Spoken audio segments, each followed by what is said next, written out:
Hi friends, ఎలా ఉన్నారు? నేను మీ దర్శన్. ఈ రోజు మన వీడియోలో ఒక ఇంపార్టెంట్ విషయం గురించి మనం చర్చించబోతున్నాం. ఒక చిన్న రిక్వెస్ట్ ఏంటంటే మన ఛానల్ని సబ్స్క్రైబ్ చేసుకోండి, అలాగే పక్కన ఉన్న బెల్ ఐకాన్ యాక్టివేట్ చేసుకోండి. వీడియో మాత్రం పూర్తిగా చూడండి, ఎందుకంటే ఇందులో ఎన్నో విషయాలు చర్చించడం జరిగింది. ఒక ఓసీ అభ్యర్థులకే కాదు, ఒక బీసీ అభ్యర్థులకే కాదు, ఎస్సీ ఎస్టీల పరిస్థితి కూడా, అందరికీ ఉన్న కామన్ సమస్యలు ఏంటి, ఒక్కొక్కరికి ఉన్నటువంటి ప్రత్యేక సమస్యలు ఏంటి, వీటన్నిటి గురించి చర్చించుకునే ప్రయత్నం చేద్దాం. ముందుగా మన ఛానల్ సబ్స్క్రైబ్ చేసుకుంటాం. ఇక వీడియోలోకి వెళ్తే, ఫస్ట్ ఆఫ్ ఆల్ ఓసీ అభ్యర్థులకు ఉన్నటువంటి ప్రధాన సమస్య పర్సెంటేజ్. 60% మార్కులతో 90 మార్కులు వస్తేనే క్వాలిఫై అయినట్టు లెక్క. కేవలం 1-2 మార్కులతో క్వాలిఫై అవ్వలేక ఎంతో మంది ఉద్యోగులు, అటు నిరుద్యోగులు చాలా చాలా ఇబ్బందులు పడుతున్నారు. సో ఈ పాస్ పర్సెంటేజ్ తగ్గించడం సాధ్యమా అంటే, అది ప్రభుత్వాలు తలుచుకుంటేనే అది సాధ్యం. అంతేగాని ప్రభుత్వాలు దీని మీద స్పెషల్గా దృష్టి పెట్టి ఒక చట్టమో జీవోనో ఏదో ఒక తీసుకొచ్చి దీనిలో మార్పు చేర్పులు చేస్తే గప్పుడు ఏమైనా అవకాశం ఉంటే ఉండొచ్చు. అంతేగాని ఇప్పుడున్నటువంటి పరిస్థితుల్లో ఈ ఎస్సీలకు 40%, బీసీలకు 50%, ఓసీలకు 60% ఇది మార్పు చేసే అవకాశం అయితే లేదు. సో ఈ ఒక్క సమస్య వల్ల ఎంతో మంది మరి క్వాలిఫై అవ్వలేకపోతున్నారు. కేవలం 31% మంది మాత్రమే క్వాలిఫై అయ్యారు. 69% మంది ఓసీ అభ్యర్థులు అసలు క్వాలిఫై కాలేదు. ఇది ఒక ఓసీ అభ్యర్థులకి కాదు, బీసీలు కూడా చాలా మంది 75 తెచ్చుకోలేక 73, 72 దగ్గర ఆగిపోయిన వాళ్ళు ఎంతో మంది ఉన్నారు. సో ఇక రెండో సమస్య తీసుకుంటే, ఫస్ట్ ఆఫ్ ఆల్ ఇంగ్లీష్. చాలా మంది మన మిత్రులు ఇంగ్లీషు అనగానే అసలు చదవకుండా, ఎంత చదివినా దంతే 3 మార్కులు 4 మార్కులు వస్తాయి కాబట్టి మొత్తానికి చదవకుండా డైరెక్ట్ ఏబిసిడి ఏదో ఒకటి పెట్టేసేస్తారు. సైకాలజీలో 30 మార్కులకు అట్లీస్ట్ ఒక 20-25 మార్కులు తెచ్చుకుంటారు. తెలుగులో 30 మార్కులకు అట్లీస్ట్ ఒక 20-25-26 తెచ్చుకుంటారు.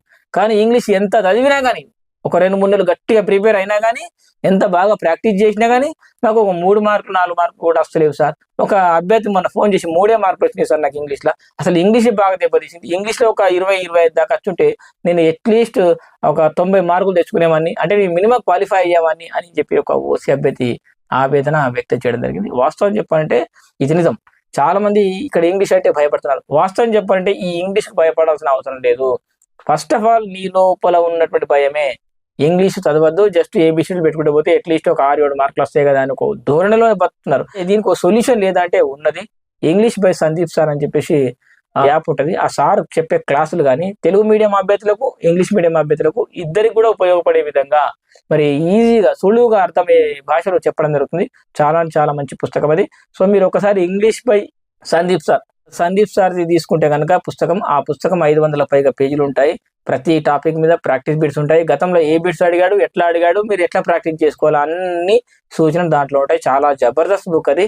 సో మీకు కావాల్సిన వారు ఇంగ్లీష్ సందీప్ సార్ యాప్ ఉంటుంది కదా, దాంట్లోకి వెళ్ళి మీరు బుక్ చేసుకోవచ్చు. ఇంగ్లీష్ అర్థం చేసుకోగలం అనుకున్నటువంటి అభ్యర్థులు 24-25 మార్కులు ఈజీగా తెచ్చుకోగలుగుతారు. అంటే ఇప్పుడు ఈ ఇంగ్లీష్ సమస్య అనేది ఒక ఓసీ అభ్యర్థులకే కాదు, బీసీ అభ్యర్థులకే కాదు, ఎస్సీ ఎస్టీలకు కూడా అందరికీ కామన్ సమస్య ఇది. ఇంకో మూడో సమస్య ఏంటంటే ఈ వ్యవస్థలో లోపం. ఎవరికైతే వాళ్ళ సబ్జెక్ట్ ఉంటుందో వాళ్ళ కోర్ సబ్జెక్ట్ లో వాళ్ళ క్వశ్చన్స్ అడగడం, సంబంధం లేని సబ్జెక్ట్ ఎక్కువ ఉంటుంది. బయోసైన్స్ అభ్యర్థులకు కేవలం 15 మార్కులు మాత్రమే వాళ్ళ కోర్ సబ్జెక్ట్ ఉంటుంది. మిగతా 135 మార్కులు వాళ్ళ సంబంధం లేనిది. సరే, ఈ సైకాలజీ కానీ, ఇంగ్లీష్ కానీ, తెలుగు కానీ ఇవి కామన్ సబ్జెక్ట్స్ అనుకుంటాం. 90 మార్క్స్ ఎక్కువ పెద్ద మొత్తంలో పోయినాయి. కామన్ సబ్జెక్ట్స్కి మరి ఎక్కువ మొత్తంలో తీసేసుకున్నాడు. సరే, మిగతా 60 మార్కులు ఉన్నాయి కదా, ఈ 60 మార్కుల కోర్ సబ్జెక్ట్ని బయోసైన్స్గా, 60 మార్కులు ఫిజికల్ సైన్స్గా, 60 మార్కులు మ్యాథ్స్గా, 60 మార్కులు తెలుగుగా ఉంటే ఎంత బాగుంటుంది.